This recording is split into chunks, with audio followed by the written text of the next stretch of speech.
ঘটনাটি পর্তুগালের রাজধানী লিসবনের বাংলাদেশি তথা এশিয়ান অধ্যুষিত এলাকার। ধারালো বস্তু হাতে উচ্চস্বরে কাউকে গালমন্দ ও অপ্রত্যাশিত আচরণ করছেন একজন প্রবাসী বাংলাদেশি। সেটি সামাজিক যোগাযোগ মাধ্যমে শেয়ার করে ক্ষোভ প্রকাশ করেছেন একজন পর্তুগিজ।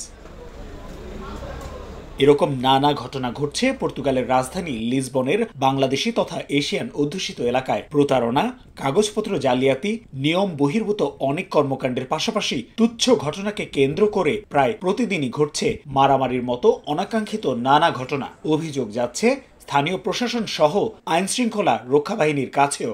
এতে করে হুমকির মুখে পর্তুগাল প্রবাসী বাংলাদেশিদের দীর্ঘদিনের অর্জিত সুনাম। ছোটখাটো এই মারামারির কারণে আমাদের যে বাঙালিদের যে একটা দীর্ঘদিনের একটা ঐতিহ্য সুনাম ছিল, সেটা মনে হয় আর আমরা ধরে রাখতে পারবো না।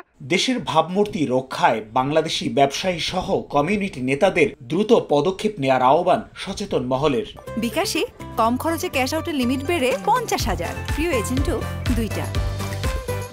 ব্যবসায়ীরা একত্রিত হয়ে সামাজিক কার্যক্রম পরিচালনার মাধ্যমে আমাদের সুনাম এবং বাঙালি কমিটির সুনাম আমরা বৃদ্ধি করতে পারি, সেই নিয়ে আমাদের এখনই কাজ করার সময়। দূতাবাস সব বিষয়ে অবগত আছে জানিয়ে প্রবাসীদের পর্তুগালের আইন মেনে চলার আহ্বান জানিয়েছেন দেশটিতে নিযুক্ত বাংলাদেশের রাষ্ট্রদূত। এর প্রভাব আমাদের পুরো প্রবাসী বাংলাদেশি কমিউনিটির উপরে পড়ে। আমরা আপনাদেরকে সবসময় সহযোগিতা করতে চাই এবং আমরা চাই যে আপনারা এদেশে সুন্দরভাবে বসবাস করেন। পর্তুগালে বাংলাদেশি পরিবারগুলোতেও বেড়েছে ডোমেস্টিক ভায়োলেন্স সহ নানা অপরাধ। এছাড়া বিভিন্ন অভিযোগের তদন্তের পাশাপাশি বেশ কিছু প্রবাসী বাংলাদেশির বিরুদ্ধে মামলাও চলছে পর্তুগালের আদালতে।